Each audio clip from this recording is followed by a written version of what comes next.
My dear students, today I would like to discuss adverb. In English grammar, adverb use of adverb is very essential regarding preparation for competition. इसका व्यापक महत्व है और adverb जो है वो सामान्यतः जब एडवर्ब की चर्चा करते हैं तो एडवर्ब आप जानते हैं कि या तो वर्ब को मॉडिफाई करेगा या किसी एडजेक्टिव को मॉडिफाई करेगा अथवा खुद को मॉडिफाई करेगा।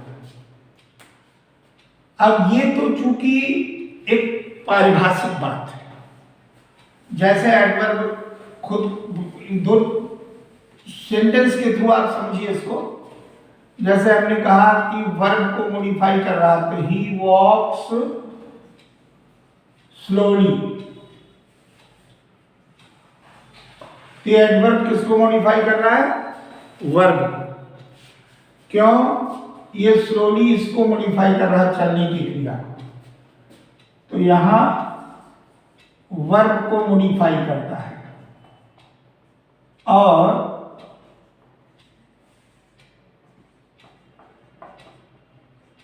इसके बाद हम लोग चर्चा करते हैं दूसरी बात, तो एडजेक्टिव को क्वालिफाई करता है। जैसे हमने कहा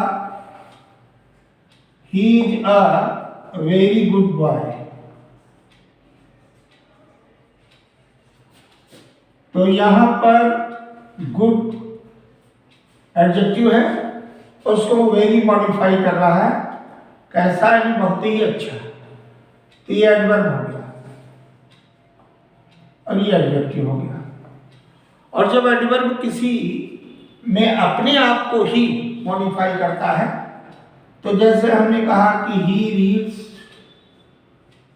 वेरी केयरफुली, जाहिर सी बात है अब इसमें केयरफुली जो है वो एडवर्ब है ऑलरेडी और इसको मॉडिफाई कर रहा है वेरी शब्द।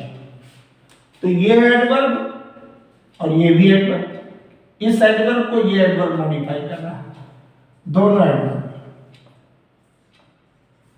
अब एडवर्ब के रूल में जाने से पहले हम लोग चर्चा थोड़ा कर लें। एडवर्ब की पोजीशन जो होती है, उस एडवर्ब की पोजीशन में आपको ध्यान देना है कि how to use adverb in the sentence, the appropriate place should be ensured. जब appropriate place होगा, कहां पर किसको रखें, तो एडवर्ब के यूज की तीन स्थितियां होगी।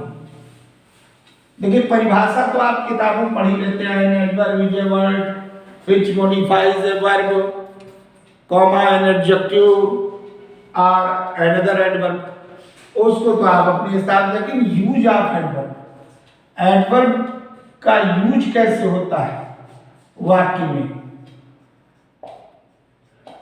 ऐसे नहीं होता, उसका प्रॉपर प्लेसमेंट देखते हैं। एडवर्ब का यूज वाक्य में उसकी जो स्थिति होती है वो होती है एक तो फ्रंट पोजीशन, जिसको हम पोजीशन भी कहते हैं। तीन पोजीशन में एडवर्ब होता है। पहली पोजीशन होती फ्रंट। फ्रंट पोजीशन में एडवर्ब हमेशा पहले रहेगा। फ्रंट पोजीशन में सबसे पहले वाक्य में सबसे पहले प्रयुक्त किया जाएगा फ्रंट पोजीशन में।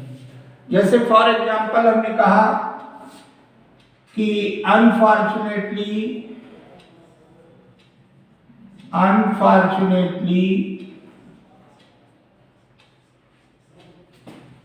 ही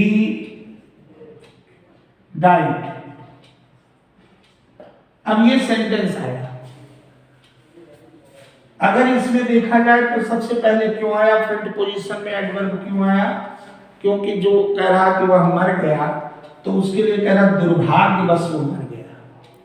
अब जरा देखिए, समझने का और समझाने का तौर तरीका। हमने कहा ही डाइट, इतना भी वाक्य पर्याप्त है, वो मर गया।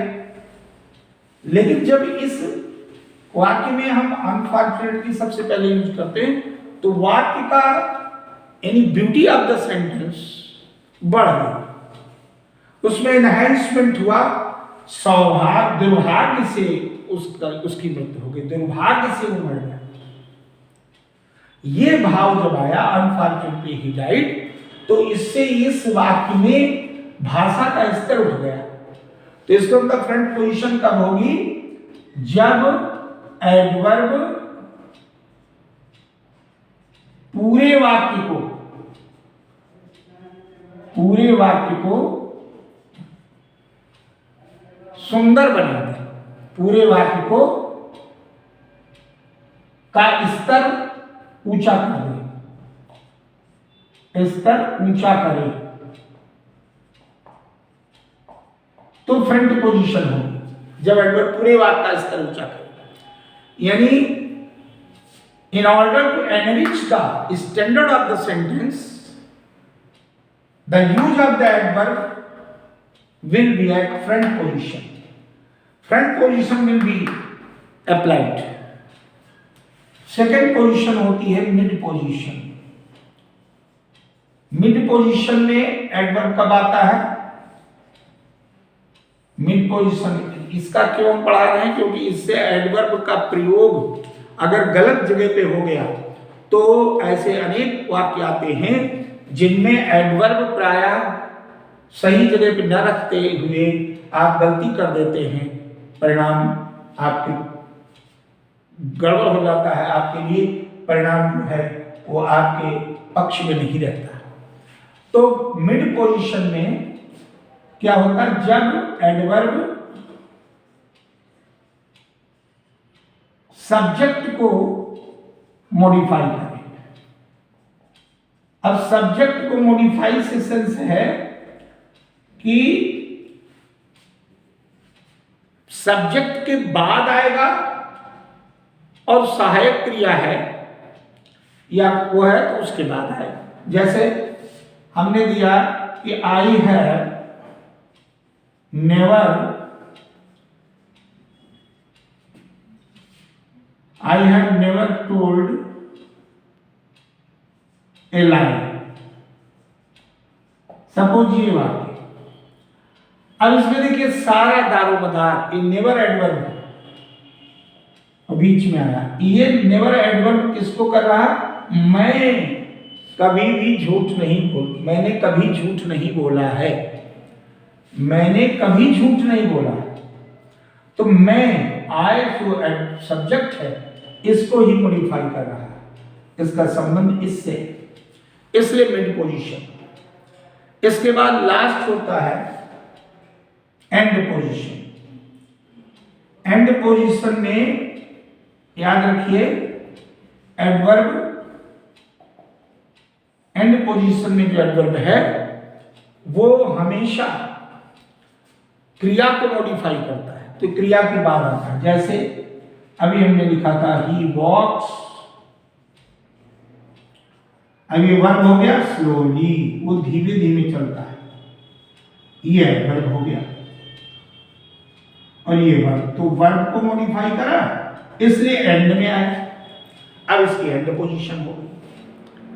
तो ये एडवर्ब के प्रयोग की वाक्य में तीन स्थितियां, पहली फ्रंट, सबसे पहले मिड बीच में, और एंड वर्ब के बाद लास्ट में। अब इसके पश्चात हम लोग चर्चा करते हैं एक रूल की। एडवर्ब से संबंधित एक रूल देखिए। जैसे हम लोगों ने कहा कि रूल है टू आए कहीं या नीदर आए, टू हो नीदर हो dot dot dot, too adverb, यहां नीदर भी एडवर्ब, और उसके बाद मान लीजिए नॉट आता है, नॉट आ गया,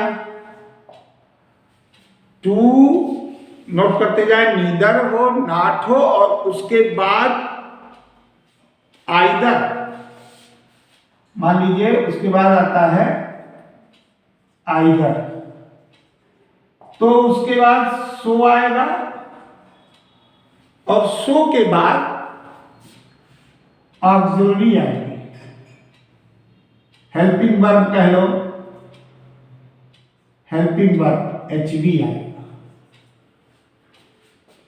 ये ध्यान रखो,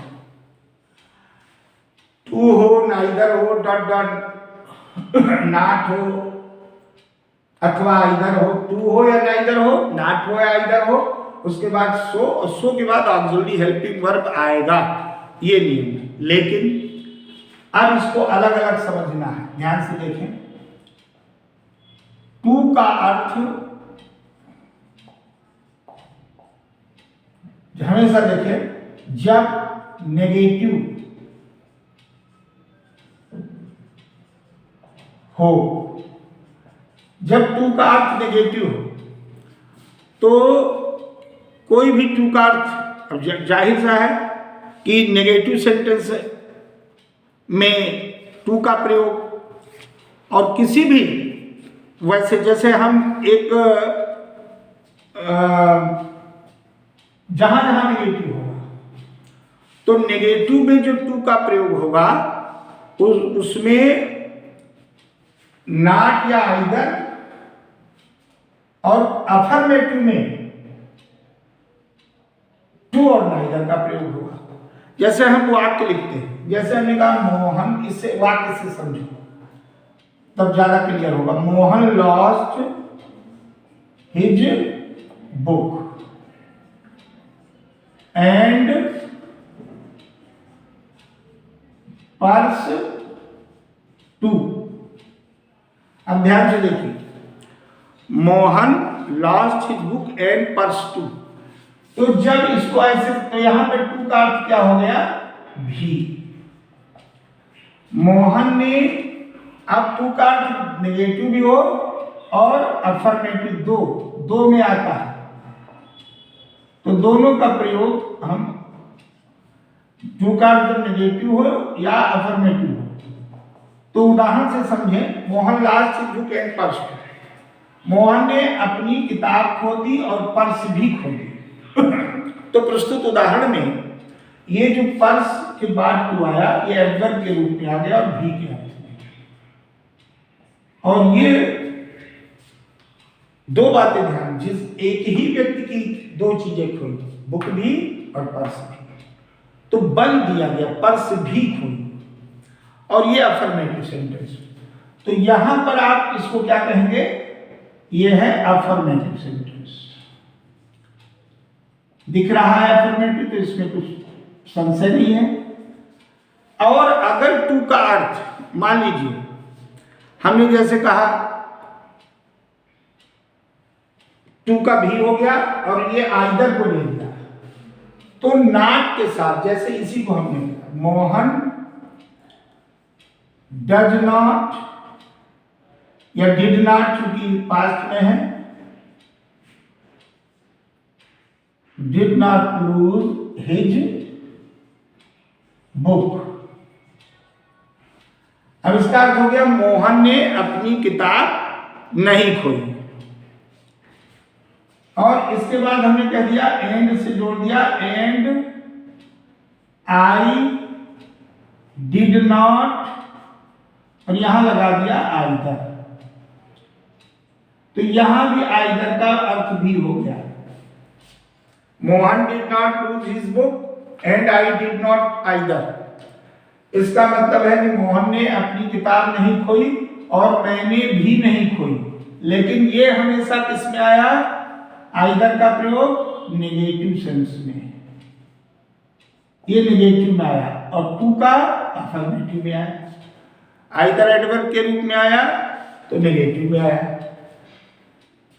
अब उदाहरण देखते हुए आप देखें, जैसे हमने कहा she does not sing, she does not sing and I do not sing, और यहां लगा दिया नाइदर। तो यहां नाइदर का अर्थ भी हो गया भी।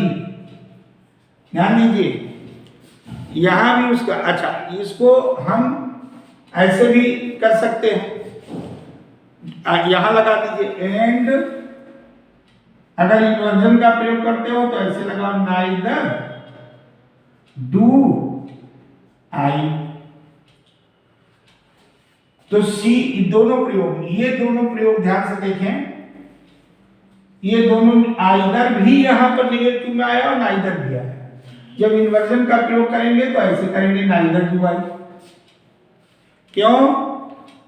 वह गाना नहीं गाती है और मैं भी नहीं गाती हूं, या और ना तो मैं गाती हूं।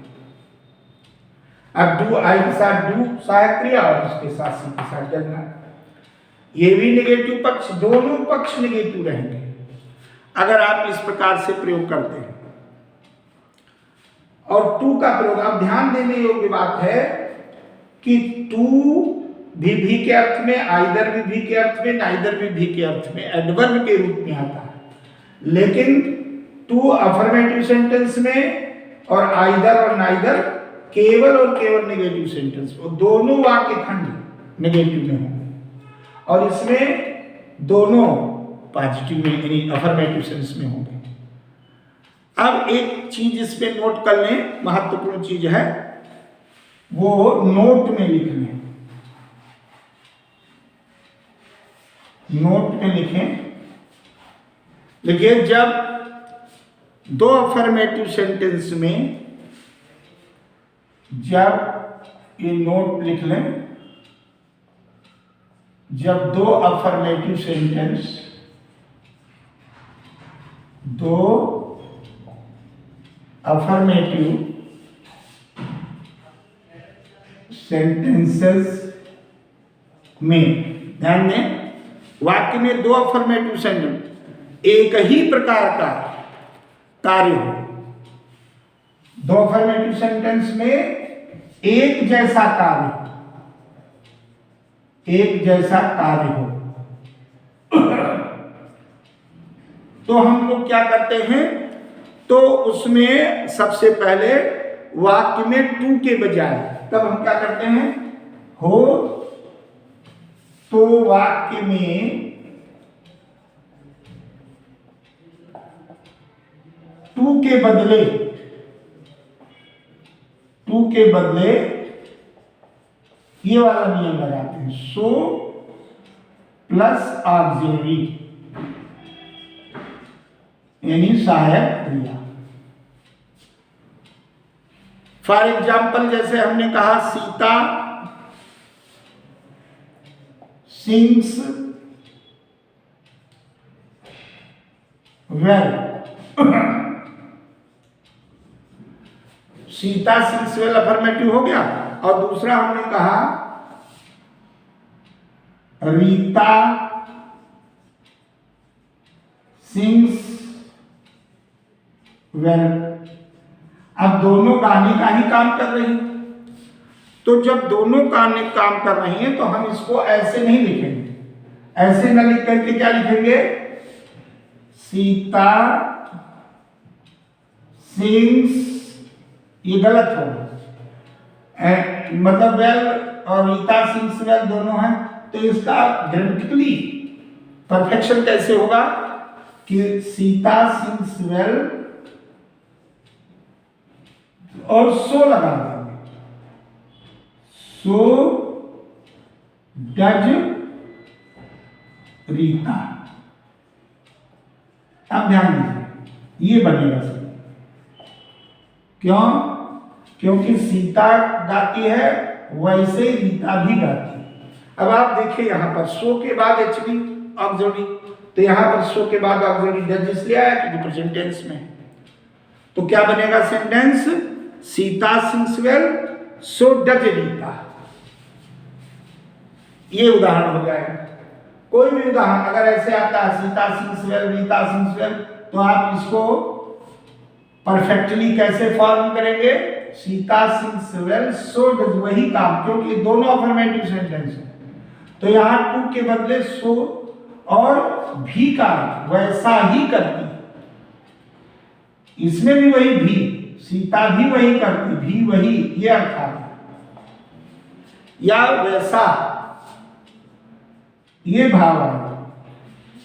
तो जब ये इनका टू का प्रयोग अफर्मेटिव सेंस में, नाइदर का प्रयोग, और नाट तो आप जानते ही हैं नेगेटिव हो, आइदर, लेकिन नाइदर को नेगेटिव सब जानते हैं, आइदर भी नेगेटिव में आया, ये भी नेगेटिव है ही है, ऐसे दिख रहा, और ये भी दिख रहा है ये नेगेटिव, परंतु ये अफर्मेटिव में आएगा, ध्यान रखिएगा। और ये तब आएगा जब दो अफर्मेटिव होंगे, दो अफर्मेटिव सेंटेंस होंगे, तो उनको कनेक्ट करेंगे, तो सो और प्लस जो हेल्पिंग वर्ब उसमें होगी, पास्ट में है तो ड्यू, जो जहां है उस हिसाब से उसको हम करेंगे। जैसे हमने कहा कि एक और देख लें, Mohan is ill, Mohan is ill, और फिर हमने कहा सोहन इज इल, अब दोनों का एक ही, सोहन भी, मोहन बीमार है, सोहन भी बीमार है, तो इसको जब हम करेंगे तो हम क्या करेंगे, मोहन इज इल को एडजेक्टिव उतार देंगे, मोहन इज इल, अब सो लगाया, अब इसमें क्रिया क्या है, सहायक क्रिया ऑलरेडी दिख ही रही है, सो इज सोहन, और ये बन गया सो इज सोहन, यानी वैसा ही सोहन है। तो इस प्रकार से जब आप बनाएंगे तो ये एडवर्ब का पहला आज चर्चा की गई, एडवर्ब की पोजीशन कैसे होती है, एडवर्ब क्या होता है, और आगे हम एडवर्ब पर अगले वीडियो में चर्चा करेंगे। Thank you very much.